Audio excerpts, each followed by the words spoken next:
interesting. I mean, you know, we're used to it now. We'll be back.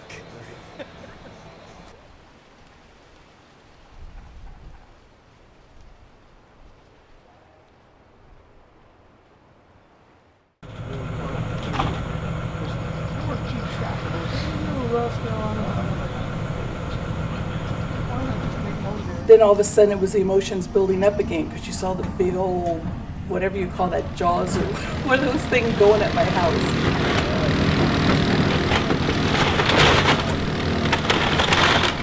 And then it was like, just when it started raising, I remember my heart was going, oh, you know, my heart was throbbing. And then when it hit the house, I remember saying to myself and to the kids, oh, couldn't it, gentle now, gentle, be gentle with my house, you know? And then that first crunch came, and I knew I had lost part of our lives together in this house, you know. But it was okay.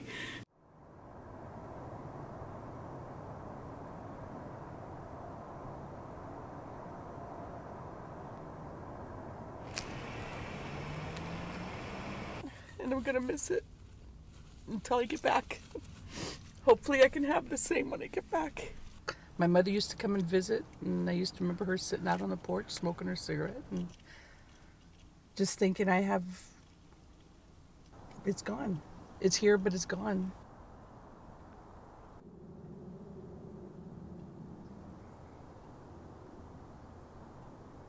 It's not a home until you make it a home, and I can't make somebody else's home my home. So I won't have a home until I can get in here and start forming my memories and start forming my affection to my house, my things, you know. That's the warmth you feel when you come into something that this is yours. You know, this I love, you know, my house was old, but I loved the things that were wrong with my house because I knew it, you know what I mean? It was my house, you know. And once again, I know I will get there, but it's going to take a long time. And until I get there, until we can get past what's going on right now, it's going to be a while.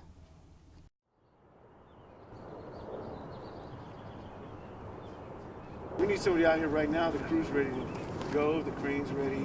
The family's here. And we're just waiting for PG&E. Some of it was like, I don't know how I'm going to feel. I don't know what to feel. It's uncharted territory. Here we go.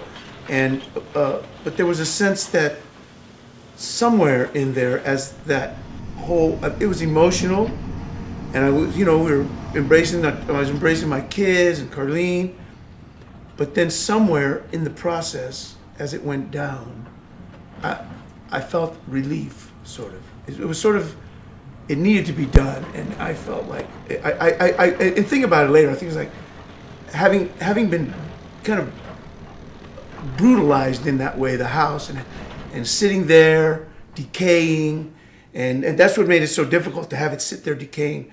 There was an out of respect for the house, really. Once it was flattened to the foundation, and you could see all the way back, there was this little odd feeling, but it was sort of cleaned the air a bit.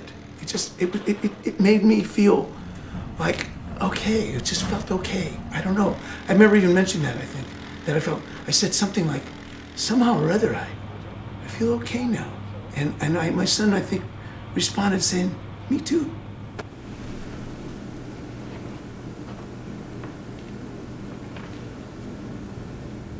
You know, we had a mixture of everything on our walls, so that's home. And that's what I want to get back. I want to get those walls again. I want to get all their pictures. I mean, I have all those, but I'll start with whatever we have, and we'll get them back up, and we'll get some artwork up there. And the love that we share for each other will help to warm it. And then the family itself will help to warm it when they come and the grandkids come and they get familiar with it. And that's home. I'm going to love hearing those bulldozers going. I'm going to love hearing the hammers hammering, and because it's rebuilding. Our neighborhood's going to be rebuilding.